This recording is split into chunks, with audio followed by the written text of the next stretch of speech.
حضرت اقدس مسیح موعود علیہ الصلوۃ والسلام کی جتنی بھی معرکۃ الآراء تصانیف ہیں ان میں سے کافی بیشتر حصہ جو ہے وہ شعر و شاعری پر محیط ہے، اور اس میں خدا تعالیٰ کی کیا حکمت ہے کہ اللہ تعالیٰ نے نبی پاک صلی اللہ علیہ وسلم کو شعر کہنا نہیں سنایا، سکھایا؟ اور اسی کے تناظر میں یہی ایک میرا یہ بھی سوال ہے کہ آج سابقہ انبیاء علیہ السلام جو حضرت اقدس محمد مصطفیٰ صلی اللہ علیہ وآلہ وسلم سے پہلے گزرے ہیں، کیا کسی اور نبی کے متعلق بھی خدا تعالیٰ نے یہ فرمایا ہے کہ ہم نے آپ کو شعر کہنا نہیں سکھایا؟ برائے مہربانی اس کی ذرا وضاحت فرما دیں۔ بہت شکریہ، السلام علیکم ورحمۃ اللہ وبرکاتہ۔ جزاکم اللہ جناب مولانا حمید کوثر صاحب درخواست۔ بات یہ ہے کہ یہ جس شعر کی بات کر رہے ہیں وہ عربی زمانے کے شعر تھے، امراء القیس تھا اور بعض شعراء تھے جن کے شعر لغویات کے اوپر مبنی ہوتے تھے۔ آج بھی امراء القیس وغیرہ کے یہ دیوان موجود ہیں، 7 یہ معلقات ہیں جو خانہ کعبہ کے اوپر لٹک رہے ہوتے تھے، اور اس کے اندر تشبیب اور اس قسم کی باتیں تھیں جو کہ پڑھی بھی نہیں جا سکتی۔ اللہ تعالیٰ نے جس شعر کے بارے میں فرمایا نبی کریم صلی اللہ علیہ وسلم کو کہ ہم نے آپ کو اس قسم کے شعر نہیں سکھائے ہیں، جو لغویات سے بھرے ہوئے بے معنی عبث جو شعر ہیں وہ آپ نہیں کہتے ہیں، نہ ہم نے وہ کہنا آپ کو سکھائے ہیں، جس کی نفی کی گئی وہ یہ بات ہے۔ اب رہا سوال کہ شعر، اب آپ قرآن مجید کو دیکھ لیں، شعر ہوتا کیا ہے؟ ایک موزون کلام ہوتا ہے۔ اب قرآن مجید کو اگر آپ دیکھیں گے تو اس کے اندر بعض ایسی صورتیں ہیں جو کہ بالکل وزن پہ آتی ہیں، جیسے اذا الشمس کورت واذا النجوم انقدرت واذا الجبال سیرت واذا العشار عطلت واذا الوحوش حشرت واذا البحار سجرت۔ اب یہ سارے کے سارے ایک وزن کے اوپر آ رہے ہیں، موزون کلام یہ کہلاتا ہے۔ اگر شعر اس حد تک منع تھا تو یہ کلام ہمیں یہ بتا رہا ہے کہ شعر جو منع کیا گیا وہ اس مفہوم میں نہیں تھا۔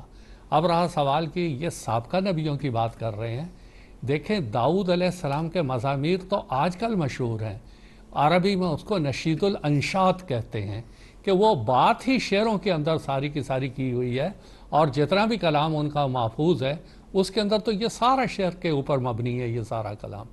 تو کہنے کا خلاصہ کلام یہ کہ جس شعر سے حضور صلی اللہ علیہ وسلم کو جن اشعار سے منع کیا گیا تھا اور جس کی حضور کی ذات ببرکات سے نفی کی گئی وہ لغو شعر تھے۔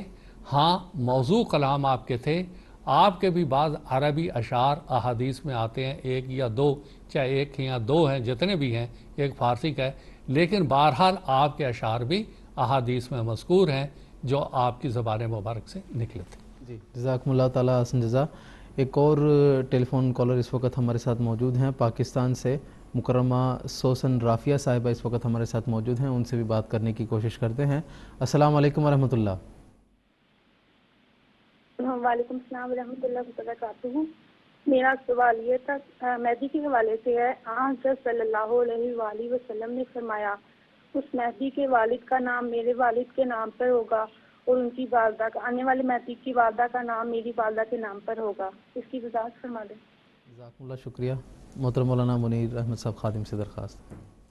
یہ جو حدیث انہوں نے بتائی ہے، دراصل یہ جتنا بھی کلام حضرت صلی اللہ علیہ وسلم کا امام مہدی اور مسیح موعود وغیرہ کی آمد اور اس کی نشانیوں کے متعلق ہے، وہ سب کا سب آپ کے رویا اور کشوف ہیں، کیونکہ نبی ویسے تو غیب کا علم نہیں نہ رکھتا کہ سامنے بیٹھے ہوئے کوئی ایسی بات بیان کر دے کہ ایسا ہو جائے گا کل، ایسا نہیں ہوتا، بلکہ غیب کا علم جو نبی کو دیا جاتا ہے یا تو وہ الہام ہے جو قرآن مجید کی شکل میں موجود ہے ہمارے سامنے، وہی ہے، اور یا پھر رویا اور کشوف ہیں آپ کے، اور اس کے علاوہ قرآن مجید نے کوئی اور نئی طریقہ بتایا غیب کی بات کو بتانے کا۔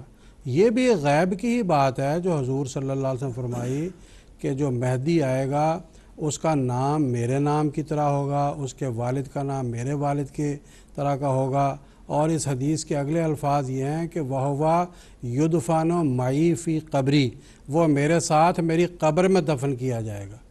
اب یہ جو کشف ہے رسول اللہ صلی اللہ علیہ وسلم کا، یہ تعبیر طلب ہے۔ حضور صلی اللہ علیہ وسلم نے بھی اپنی زندگی میں جو رویا و کشوف دیکھے، آپ نے کئیوں کی تعبیر فرمائی، اور اس موقع پر یہ بات بھی یاد رکھنی چاہیے کہ ضروری نہیں ہوتا کہ جو تعبیر کر دی جائے کوئی خدا کا نبی بھی کرے تو وہ بعض دفعہ غلط نکل سکتی ہے، اور اس کو اجتہادی غلطی کہتے ہیں اسلامی اصطلاح میں۔ چنانچہ حضرت صلی اللہ علیہ وسلم نے اپنے بعض کشوف کی تعبیر کی. مثال کے طور پر مدینہ ہجرت کر کے جانے کے متعلق آپ نے رویا میں دیکھا تو آپ نے سوچا فرمایا کہ میں نے دیکھا ہے کہ پتھریلی زمین ہے، ابڑ کھابڑ، وہاں پہ ہجرت کر رہا ہوں تو میں نے سوچا کہ وہ یمامہ ہوگی یا نخلا ہوگی، لیکن بعد میں میرے سامنے اس کی جو تعبیر ہے وہ مدینہ کی شکل میں ظاہر ہوئی. تو کیا مطلب کہ جو تعبیر کی جاتی ہے وہ بھی ضروری نہیں ہو کہ ویسے پوری ہو جائے. اب یہ جو بات ہے کہ اس کا نام محمد ہوگا تو اب یہ ظاہر پرستوں نے تلاش کرنا شروع کر دیا کہ ایسا امام مہدی تلاش کرو جس کا نام محمد ہو، جس کے والد کا نام عبداللہ ہو، اور پھر کیا جب وہ فوت ہو جائے گا تو رسول اللہ صلی اللہ علیہ وسلم کی قبر کو نعوذ باللہ کھودا جائے گا اور اس میں اس کی تدفین کی جائے گی. کوئی بھی عقل مند اور جو ذی شعور آدمی وہ اس کو برداشت نہیں کرتا اور نہ کبھی یہ بات ایسا کہے گا. تو صاف ثابت ہوا کہ اس کا مطلب ہے. مطلب کیا ہے؟ ایک مطلب تو اس کا یہ ہے کہ جیسے کوئی بچہ پیدا ہوتا ہے تو اس وقت سب سے پہلے اس کا نام رکھا جاتا ہے اور وفات ہوتی ہے تو وہ قبر میں دفن کیا جاتا ہے. تو رسول اللہ صلی اللہ علیہ وسلم نے اس میں یہ ہم کو اللہ تعالیٰ نے آپ کو یہ سمجھایا کہ جو امام مہدی آنے والا ہے اس کا آغاز تمہارے آغاز کی طرح ہی ہوگا اور اس کا انجام بھی تمہارے انجام کی طرح ہی ہوگا. جیسے تم لوگ مخالفتیں برداشت کر رہے ہو اور تم لوگ جو ہے وہ کیا نام اس کا تکالیف برداشت کر رہے ہو ویسے ہی ہوگا. اور جس طرح تمہارا جو ہے انجام ہوا کامیابی اور کامیابیوں والا، اللہ تعالیٰ کی خوشنودیاں اور کامیابیاں اس کے ساتھ بھی شامل ہوں گی. اور اس میں ایک بات یہ بھی بتائی گئی ہے کہ جو آنے والا امام مہدی ہے وہ حضرت صلی اللہ علیہ وسلم کی خو اور بو پر ہوگا، آپ کے بالکل عین مطابق آپ کی سیرت کو وہ سمے ہوئے ہوگا. چنانچہ اسی خواب کو مد نظر رکھ کر، اسی کشف کو مد نظر رکھ کر بعض بڑے بڑے علماء کرام نے کہا کہ جب وہ امام مہدی آئے گا تو وہ کہے گا دیکھو جس نے محمد صلی اللہ علیہ وسلم کو دیکھنا مجھے دیکھ لے. ہے جی، اور بھی بعض انبیاء کے نام لیے کہ جس نے ان کو دیکھنا مجھے دیکھ لے.